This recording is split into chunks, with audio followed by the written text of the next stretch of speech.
It's a very, very frosty Wednesday afternoon. It hasn't gotten above freezing the whole day. And Stephen has been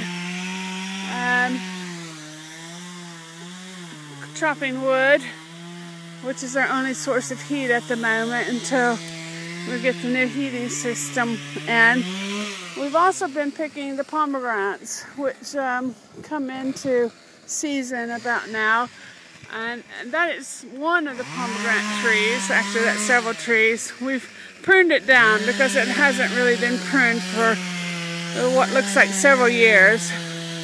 And just like apple trees and pear trees, you need to keep them pruned down to produce more fruit.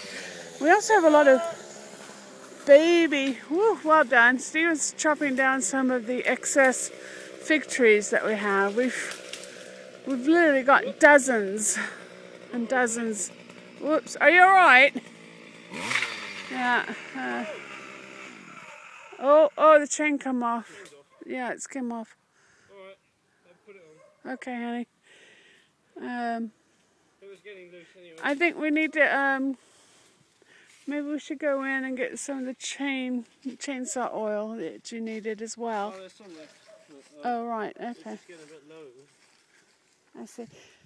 Anyway, we've got a lot of baby pomegranate trees. See the little seedlings here, which have fallen. The seeds have grown from years of neglect. So that's given us the idea of replanting those. Really, they need a much warmer climate. Obviously, they planted them against these brick walls and over by the barn stone walls because obviously the heat is retained in those stone and brick walls. But it's been colder than average here in the southwest of France, so they haven't actually ripened to the degree that is needed to be eaten like that.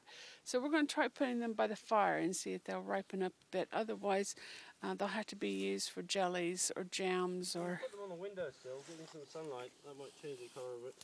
Yeah, that might do it. That might do it as well. Yeah. Anyway.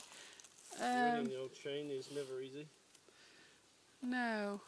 It's just a bit fiddly. It's very fiddly, isn't it? Especially with those gloves. The problem is you've got to get it on the sprocket the right way round and keep it on the end, pull the bar out and feed each piece into the slot. Ah, okay, so a bit like threading the needle 100 times. Well, yeah, they generally stay, they often stay in when they're in. Right. Anyway, it's a lovely sunny afternoon, albeit very, very chilly. There's our orchard, now in obviously winter, and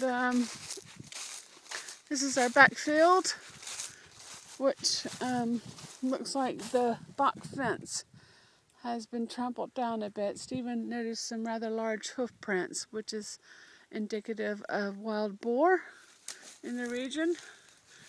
And that field goes down to a little river. By American standards, we would call it a creek, but here in France, I call it a river. There you go. Anyway, these are our chestnut trees, and they did produce chestnuts this year.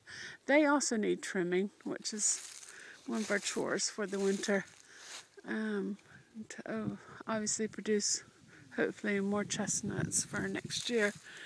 And that goes, the same is true for the hazelnut trees, which, since we plan on raising pigs, is really a good idea, because even if we don't plan to eat all the hazelnuts and chestnuts, the pigs love them, absolutely love them, and it produces really very fine pork meat.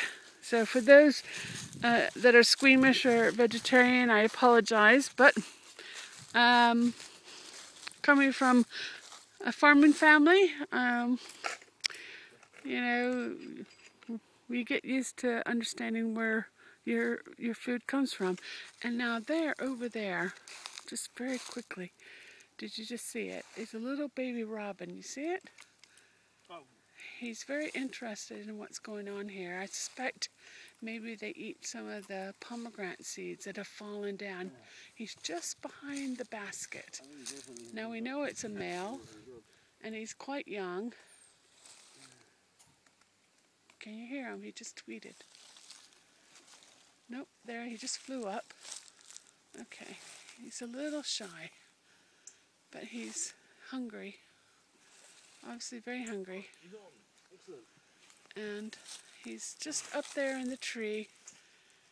There he is. See him flitting about?